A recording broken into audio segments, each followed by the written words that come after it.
one question for each game, 7 games.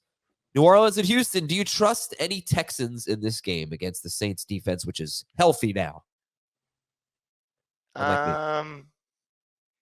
It's hard to say they're must-start guys this week, and that includes Nico Collins. But it's also hard to get away from him based on what he's been in, and he might get some more target opportunities without Tank Dell playing. So, no, I don't think he's a must-start guy. Pierce is not a must-start guy. Schultz is not a must-start guy, and Stroud is not a must-start guy. The only one that I'm struggling with that I have ranked right now as a must-start guy is Nico, and it's really hard for me to sit a guy who has done the things that he's done in a couple of games this season.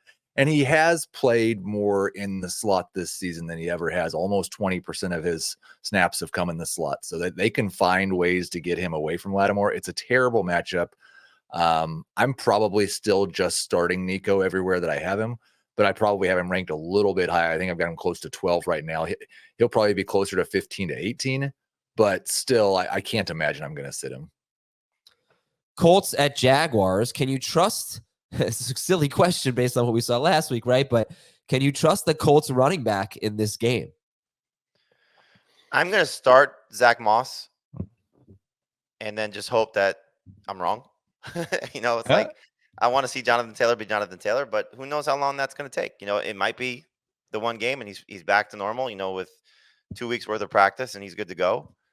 But if I'm the Colts, and this is kind of weird because it kind of ties into what you were saying, Shane Steichen indicated with Anthony Richardson, they're clearly competing and they're clearly going to be in the mix to win the division. And if that's the case, run Zach Moss to the ground and get Jonathan Taylor up to speed by the end of the year. So yeah. I wouldn't be surprised if Moss still is the best running back for the Colts. And he's been awesome. He really has. Give this guy credit. His worst game was, he had a trap back game with a 14 carry, 70-yard performance 2 games ago. But still, 14 for 70 for Zach Moss, we would have said, wow, that's a career day for him. So he's just been on fire right now. And I think he's still worth using as number 2 running back this week. And Taylor, I would try and avoid if you can. And it's like the advanced metrics confirm it as well. Everything looks like Zach Moss has just been a very good running back so far this season. He's a low end number 2, and I've got Taylor as kind of one of those boom bust flex options right around RB30. Seattle at Cincinnati. Go right back to Joe Burrow? Yes. Yeah. Yes, but I don't think I don't have him ranked where I would have him ranked if we'd never had this calf concern. He's not a top 5 quarterback for me. He's still a low end starter. There's still guys that I would start over him that I wouldn't have thought that I would have started over him. Okay. Jamie and Dave have him 5th. Heath has he's down to 8 for me, but still. Oh, okay. Let's see. Yes, so he is. Behind Herbert, Jackson, Tua, Hurts, Fields. Okay. Fields is an interesting. You guys both would start Fields over Burrow? Yeah, he's on fire. Baltimore at Tennessee. Do we have 2 must-start wide receivers in this game, Flowers and Hopkins? And if so, or either way, which one do you like better? Hopkins, but it's close. Yeah, I don't know if they're definitely not must-starts in a 2 wide receiver league. 3 wide receiver league, they're both starts, and I slightly prefer Flowers.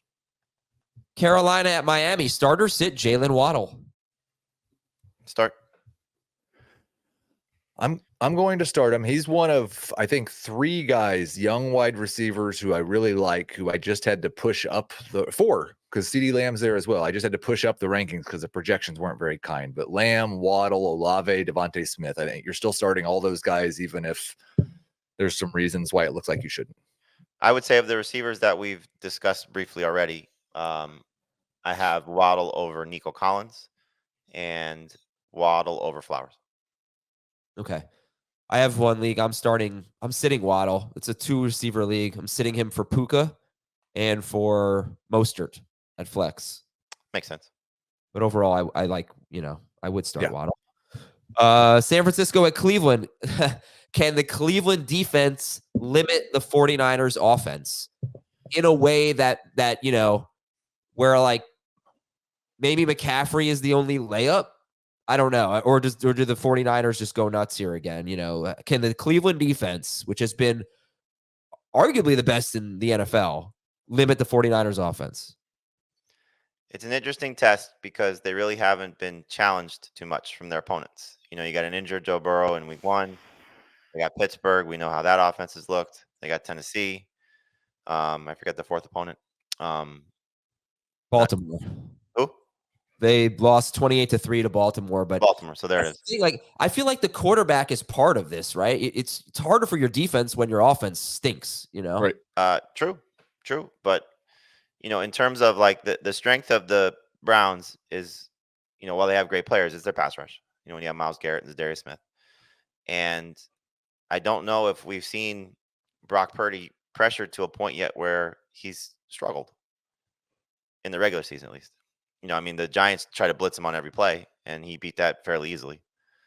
But that's a different personnel by leaps and bounds. So I think for what you're looking at, like the one that scares me the most is Debo, just because I don't understand what's happening the last couple of weeks. He's got more carries than targets.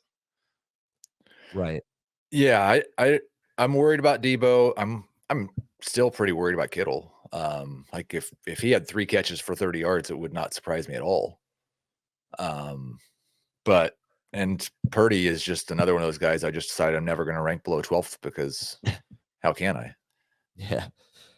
Purdy, but he barely throws. He's the number 8 quarterback in fantasy. He's actually number 5 in 4-point per passing touchdown leagues. He's 27th in pass attempts, and he doesn't run. He's just the most incredibly efficient player. Second in yards per attempt, all that stuff. All right, so would you start Waddle, Olave, Devontae Smith over Debo Samuel? Yep.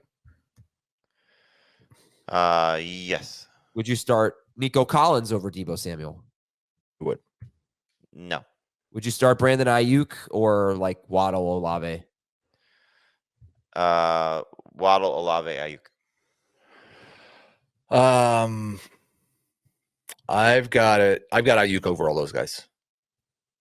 Okay. New England at Las Vegas. The Patriots have been great against wide receivers, and they have faced some really, really good ones. Are you comfortable starting both Raiders receivers this week? Yes. Yeah. I think we have not figured out what this Patriots defense is going to look like yet, because I think we need to see in a competitive game and teams throwing against them without Judon, without Gonzalez. It's mostly Judon, to be honest with you. And I know Gonzalez had a great performance in the second half against the Dolphins, but still a young cornerback. But obviously losing a pass rusher like that is huge.